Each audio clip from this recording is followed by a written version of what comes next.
EES, which is pronounced EASE, is an acronym for Engineering Equation Solver. EASE allows the propagation of uncertainty in input variables through the calculations in order to determine the uncertainty of calculated output variables. This is really handy for the analysis of experimental data where some input variables are measured quantities that have uncertainty. But an issue arises when these quantities have uncertainty due to both the sensor that's being used as well as the data acquisition system that's being used to measure the sensor output. For example, we might be measuring the temperature, pressure, and the flow rate of an airstream in order to determine the mass flow rate. This table describes the instrumentation that's being used.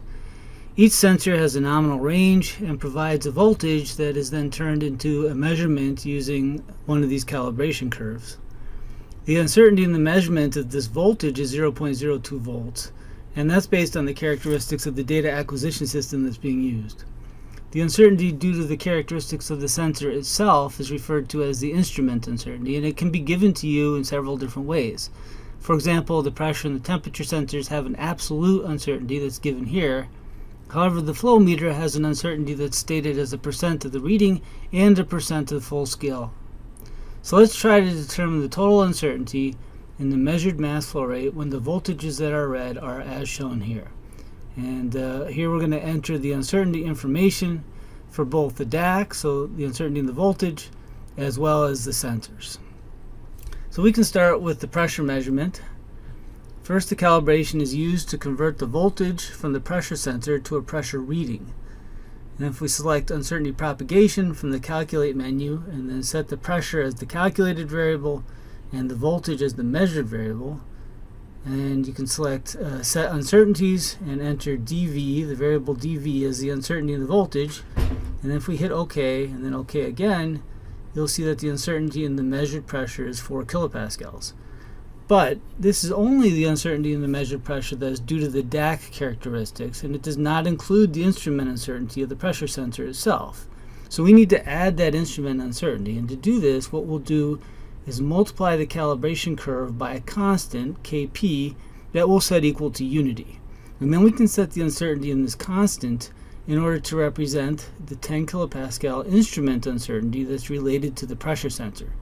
So this relative uncertainty is dP over P, and it can be set as either a relative or an absolute uncertainty in the value of Kp, since the value of Kp is just equal to 1.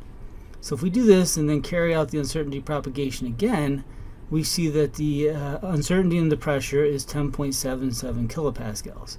And if we look at these results, you can see that 86% of this uncertainty is due to the instrument error, and that will show up now as uncertainty related to Kp, while 14% of this uncertainty is due to the DAQ error, and that's going to show up here as uncertainty related to Vp.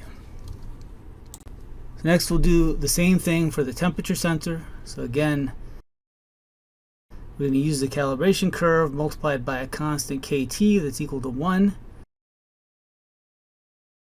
And then we'll set the uncertainty in the voltage and the uncertainty in the constant Kt to represent the DAQ and the instrument error respectively. And then solving shows that there's a temperature uncertainty of 1.75 degrees Celsius, and in this case it's primarily due to the DAQ error with just a little bit due to the sensor error. Finally, let's tackle the flow meter measurement. Again, the calibration curve is multiplied by a constant Kf, and that's used to compute the flow rate. The uncertainty of the voltage is set based on the DAQ characteristics. The uncertainty in the constant Kf here has to represent both the percent of reading and the percent of full scale sensor uncertainty. So the percent of reading is entered directly. The percent of full scale must be multiplied by the ratio of the full scale flow rate to the measured flow rate. And then these two contributions are added together to get the total sensor uncertainty in the flow meter.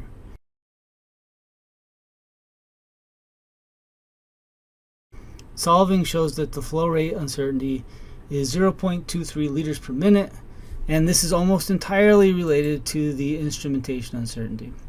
And we can check that this calibration is working correctly by setting only one source of uncertainty at a time. So for example, If we only set the uncertainty in dV, so the DAQ uncertainty, and we put the other contributions to 0, then what we'll see is that the uncertainty in the flow rate is 0.04 liters per minute. And this is exactly equal to the calibration constant of 2 liters per minute per voltage multiplied by the 0.02 volt uncertainty in the voltage.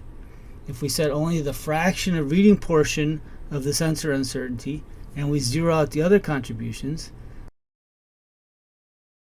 then we get an uncertainty in the flow rate of 0.127 liters per minute, which is exactly 1.5% of the 8.47 liters per minute reading.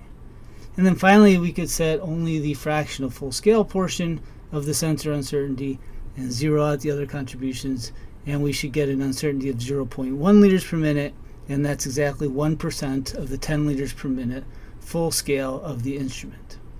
So the resulting measurement of pressure, temperature, and flow now include contributions from both the instrument and the DAQ uncertainties, and you can distinguish between these two contributions by looking at what portion is related to the constants Kp, Kt, or Kf, and what portion is related to the voltages Vp, Vt, or Vf. These measurements can be used in subsequent calibrations. So for example, we started out by wanting to compute the mass flow rate, so here we can compute the mass flow rate by multiplying the volumetric flow rate and the density, and here we'll obtain the density from the measured temperature and pressure, and the results are shown here.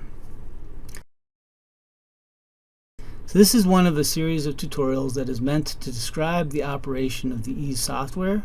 To get more information about EASE, obtain the software, or access more of these tutorials, please go to the website fchartsoftware.com. These tutorials are excerpted from the book Mastering EASE, which can also be obtained from this website.